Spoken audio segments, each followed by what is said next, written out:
हम जैसे ही high court में जाएंगे, हमें पूरा विश्वास है, हमें नहीं पूरी 6 करोड़ संगत को विश्वास है कि पूज्य गुरुजी बाइज्जत बरी होकर फिर साथ संगत के बीच में आएंगे और ये मानवता भलाई के कार्य हैं दिन दुगनी रफ्तार से और बढ़ेंगे। नमस्कार दोस्तों, स्वागत है आपका हमारे खास प्रोग्राम में, जहां पर हम आपको सच्चाई से रूबरू करवाते हैं।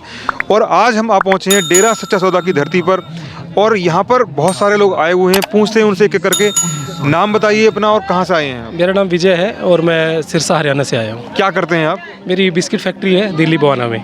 जी जी। तो यहाँ पर जो आप बता रहे हैं कि मतलब हम देखते हैं मीडिया के अंदर गुरुजी पर काफ़ी गलत आरोप लगाए गए हैं, और आज यहाँ पर गुरुजी मौजूद भी नहीं है, फिर भी यहाँ पर जो है हज़ारों की संख्या में आज मौजूद है, और बता रहे हैं लाखों की संख्या में कल यहाँ लोग आएंगे। तो क्या कारण है, क्या श्रद्धा, ऐसी कौन सी श्रद्धा है या ऐसा कौन सा उनके अंदर जज्बा भरा है गुरुजी ने कि उनके प्रेजेंट ना होने पर भी यहाँ पर इतने लोग यहाँ पर आने को तैयार हैं? बिल्कुल, मैं आपको बताना चाहूँ, जो डेरा सच्चा सौदा के पूज्य गुरुजी है संत गुरमीत राम रहीम सिंह जी इंसा, उनकी पावन प्रेरणा से साध संगत 135 मानवता भलाई के कार्य कर रही है।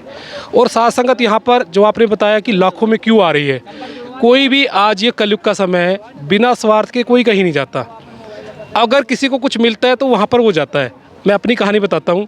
मेरा बेटा एक उस समय 16 साल का था और उसकी दोनों आँखें चली गई। तो गुरुजी के पास बात गई, जैसे हम सेवा पे थे तो पता चला कि ऐसे ऐसे बेटे की आँखें चली गई।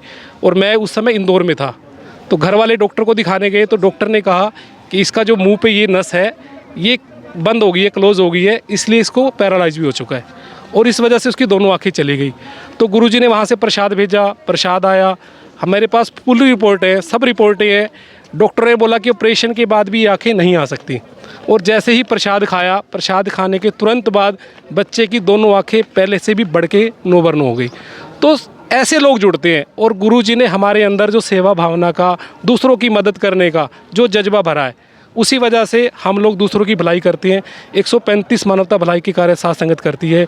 दूसरों को खून देकर उनकी जान बचाना, ये हमारे अंदर उन्होंने जज्बा भरा है। दूसरा, किसी को जो बेसहारा है उनका मकान बना के देना, किसी के घर पे राशन नहीं है राशन पहुंचाना। तो ऐसे 135 मानवता भलाई के कार्य हैं जो पूज्य गुरुजी की रहनुमाई में साध संगत बढ़ चढ़कर करती है। जी, मानवता भलाई आकार में बताए आपने, बहुत सारे बताए, और बता रहे हैं कि यहाँ पर मतलब मैंने काफ़ी सुना है कि वैश्याओं की शादी यहाँ पर की गई है। तो उनका प्रोसीजर क्या है, किस तरीके से वहाँ से उनको निकाला जाता है, और यहाँ पर जो नौजवान तैयार होते हैं उनको मतलब ऐसी मतलब उनके अंदर आस्था है या कोई अंधभक्ति है कि वो खड़े हो जाते हैं, क्या है, आप बताएं थोड़ा सा। जैसे मैंने आपको बताया कि बिना स्वार्थ के कोई काम करता ही नहीं है।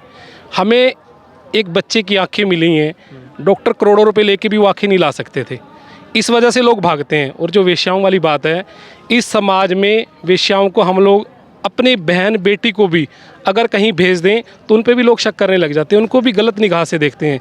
पर पूज्य गुरुजी ने वेश्याओं को सबसे पहले मुख्य धारा में लाने के लिए उनको जोड़ा। उनके पास टीमें जाती हैं, जाकर जो बुराई की दलदल में फंसी हुई हैं उनको वहाँ से निकाल के लाया जाता है। बताया जाता है कि गुरुजी आपको अपनी बेटी बनाएंगे, बेटी बना के और आपकी शादियाँ भी करवाएंगे। लोग वहाँ से निकल के भी आ रहे हैं, पर उनसे शादी कौन करवाता? तो ऐसे नौजवान भक्तों के लिए, जिनको गुरुजी ने कहा है भक्त योद्धा, वो भक्ति में बहुत बड़े योद्धा हैं कि ऐसी वेश्याओं से वो शादी करने के लिए तैयार हुए। तो पूज्य गुरुजी के आह्वान पर हमारे लगभग 3500 नौजवान भक्त योद्धा लड़के उनसे शादियाँ करने के लिए भी तैयार हैं। जी, बहुत बहुत अच्छा लगा आपसे सुन करके कि कितना अच्छा प्रोसीजर है बताया आपने। लेकिन फिर भी एक चीज़ है कि इतना अच्छा कार्य किया उन्होंने, आप बता रहे हैं, फिर भी उन पर आरोप इस तरीके के क्यों लगे? देखो, मैंने आपको बताया ना, ये है कलयुग का समय। पुराने समय में भी जब भी संत महात्मा धरती पर आए हैं, जिन्होंने भी मानवता भलाई के कार्य किए हैं, समाज को सुधारने में उन्होंने अपना योगदान दिया है, उनके ऊपर ये इल्ज़ाम लगाए जाते हैं। क्योंकि पूज्य गुरुजी ने 6 करोड़ के लगभग साध संगत को बुराइयों से हटाया है। इन्हीं बुराइयों से हटाया है। पहली बुराई कि आपने नशा नहीं करना, दूसरा मांस अंडा नहीं खाना, तीसरा आपने दूसरे की बहन बेटी को अपनी बहन बेटी समझना है। अगर आपसे छोटी हैं तो उसको आपने बेटी समझना है, बराबर की हैं तो बहन, और बड़ी हैं तो आपने अपनी माता के अनुसार उनको समझना है। तो गुरुजी ने तो इन बुराइयों से हटाया है, लेकिन हटाने का क्या हुआ? अब 6 करोड़ लोग नशा छोड़ गए। जिस दुकान पर पहले 6 करोड़ लोग 10 रुपये की दारू लेने जाते थे, अगर उसका रोज़ का 1000 रुपये की दारू बिकती थी, और पूज्य गुरुजी के कहने से, उनकी शिक्षा से अगर उसने दारू छोड़ दी और उस दुकान पे 1000 रुपये की इनकम बंद हो गई, तो वो पूज्य गुरुजी के दुश्मन बन गए। तो जो नशे वाले ड्रग माफिया बोलते हैं, ड्रग माफिया पूज्य गुरु जी के खिलाफ है।